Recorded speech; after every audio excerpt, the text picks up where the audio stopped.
The emperor has no clothes. That's what our next guest says was the message Standard & Poor's sent to Washington with the downgrade last Friday. Matthew Dowd was chief political strategist for George W. Bush in 2004. He is with us live from Austin, Texas this morning. Matthew, you could say that Standard & Poor's was aiming its gun at Congress, but the president has picked up the gauntlet. Good idea, bad idea? Well, I think Standard & Poor's was aiming their guns at the entire Washington system, Democrat, Republican, executive branch, congressional branch, and they've all taken a hit in the aftermath of this. I think the president has made a mistake in trying to argue against something that the American public feels is true. He's trying to say, oh, don't pay attention to that over there, pay attention to what I have to say. He's much better off if he basically wades into the idea that the American public is anxious, they're concerned about the economy, and that the downgrade that the Standard & Poor's did was a sign of political turmoil that existed. So I think he's made a mistake wading into this and trying to argue against what Standard & Poor's has done. Matthew, before Betty is with us, she's going to jump in just a second, but I wanted to ask you a quick follow-up. So I want to make sure I got straight what you just said. If anything, the president should have used the downgrade to his advantage. There is a way for him to do that instead of fighting it head on.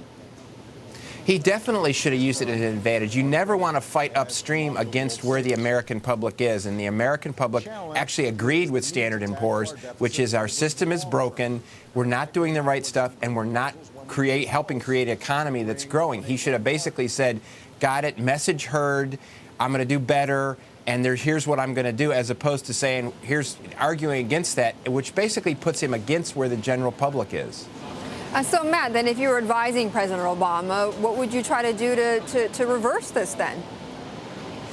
Well, the first thing I would do is make an acknowledgement that what the problem is not an end goal of policy, but that the process is broken. And he has to fix the process before the American public accepts what he or anybody in Washington does on policy prescription. So fix the process. And fixing the process means trying to bring people together to solve the problems and doing it day in and day out, not just one moment here and one moment there, not a golf game in Ohio or a dinner here and there, but basically fix the process that's broken. That's the message the country keeps sending over and over and over again. He's got to do that before he gets anything done on policy.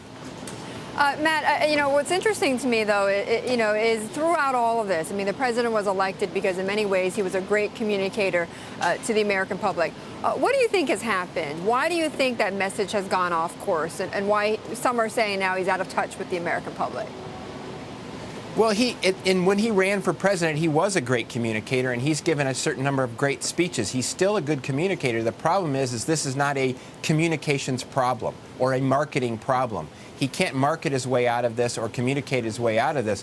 He actually has to do something substantive that conveys to the American public that he's learning and doing something differently. And as I said, the problem he has is the public thinks the process is broken. Now Standard & Poor's has now admitted that the process is broken. The public thinks the process is broken. He's got to fix the process substantively, not just give a nice speech or do something that changes his communication strategy. He has to change the substance of the problem, and that's fix the process. Matthew, why aren't the president's opponents using these opportunities more effectively? S&P's downgrade, the bloodbath we've seen in financial markets, they're pretty quiet. And is that just because they're watching all of this unfold and thinking to themselves, the more I'm quiet, the more I allow the president to self-destruct, the better off I am without having to say anything? Well, I think it's two reasons. The first is the one you touched on, Eric, and that's exactly right. Usually when you feel like your opponent is in the ditch or shooting themselves in the foot, you just let it go and don't try to wade into it because you could get damaged in the process. So that's one. But the second thing is Republicans and the Republicans in Congress have suffered in this. If you take a look at where their numbers are and their favorability ratings, they're actually lower than the president. So them taking the president on directly in this, somebody with worse negatives taking on somebody with less negatives, doesn't normally work out. So they understand they can't take the president on this. So they're just going to allow this process to take its place, allow the president to take on water in the midst of this for both of those reasons. They don't want to get in the way of it, and their numbers are actually worse than the president's. Well, for them at least, it sounds like a good time to be on a congressional holiday. Matthew, thank you very much. Matthew Dowd, he was the chief strategist for President George W. Bush in the 2004 campaign.